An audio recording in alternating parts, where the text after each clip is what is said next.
Alright everyone, the devs released a new video this week going over the crazy weapon balances and the power progression problems for the Cycle Frontier. The link for that video will be down below if you guys would like to check it out, or you can just follow along with this video. It will be a quick overview of what they talked about.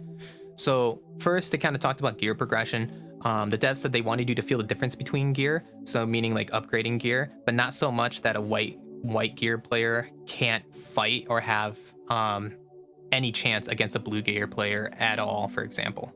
So what that means is like they want white gear players to be able to actually like ambush and plan and use strategy to defeat higher tier players, but they don't want white players with no skill or strategy running in and just destroying blue groups. And that's been happening quite a bit because of these lower tier weapons just being way too overpowered for these higher tier armors.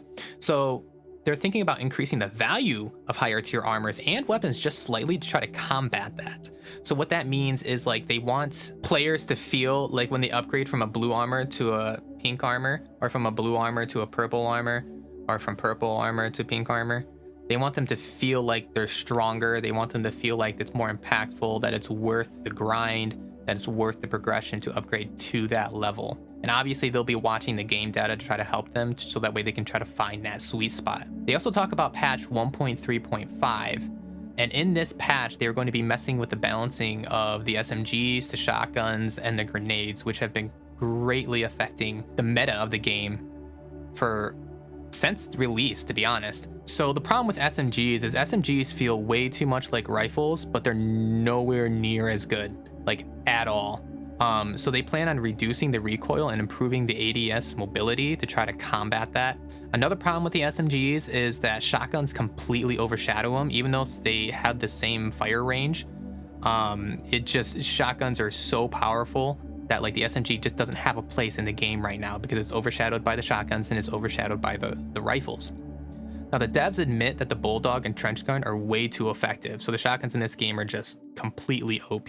And like I said, shotguns heavily overshadow the SMGs right now, even though they're both intended for close range. So what they're trying to do to fix this is trench guns damage is going to be reduced. So for example, they want them to be able to 3-shot blue armor instead of 2-shot blue armor, which I think is a great change, because you want that blue armor to actually feel like it's doing its job, especially against a white tier gun. Also, the Bulldog is getting a reduction in fire rate, so you're gonna have to relearn the timing on shooting that Bulldog. You can't just pew really fast and completely destroy somebody before they even have a chance to do anything. Because the Bulldog is just super OP right now, even though it's only a 2-shot gun. But if you can hit those shots, dead completely. Now, this is something very interesting. They actually said that the PKL Maelstrom is getting a reduced recoil and increased spread, which I think is really good, because right now it kind of feels like the Maelstrom just isn't as strong as the lower tier guns below it, or the higher tier guns above it at all. Like, it just doesn't have a place right now in fights whatsoever, unless you put those penetrations on them. And even so, like, everyone's using either the trench gun, the Bulldog, or the shatter gun, but the Maelstrom is just getting left in the dust.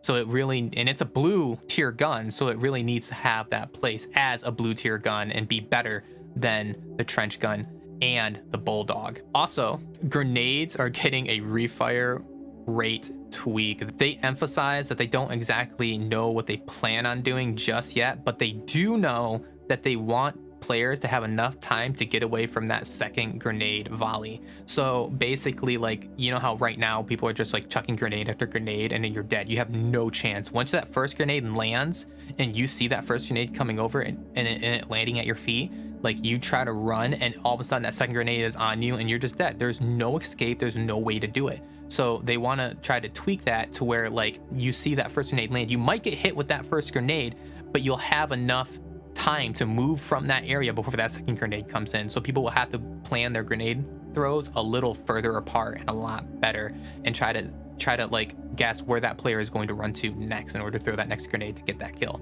I think that's an amazing change. Now, they also mentioned that they are watching the data for players, and they do realize that a lot of the players are not playing with those high tier weapons because these lower tier weapons are just so OP. And even the grenades are like included in that. They make the game just they make like staying in that lower tier just so rewarding that that's very possible that players are not playing these higher tier weapons, even though they have the ability to buy them and stuff. They just don't feel like the pros and cons to these weapons is even worth it. You're paying like 20k to freaking 50k to even like 100k for some of these weapons, and like you get destroyed by a freaking bulldog and a trench gun, or completely wrecked by 2 grenades that are volleyed one after another, or even like 5 grenades that are volleyed one after another right under a row. You have no way to escape. So they're going to be watching the data after these patches to kind of see what they need to do to continue helping and improving. But hopefully this will do its job and do what it needs to do, bring them closer to finding that sweet spot of having everything be balanced. And I think that would be awesome and great. So that is all they talked about as far as I know. If you guys want to watch the video, go ahead and look down in the link below. And if you guys want to watch my other videos, I do have other videos. I also have more videos coming out. And that's about it. So I guess I'll see you guys on Fortuna 3, right? Yeah, I think that's good. Yeah, I think we'll do just that. Catch you guys on the planet.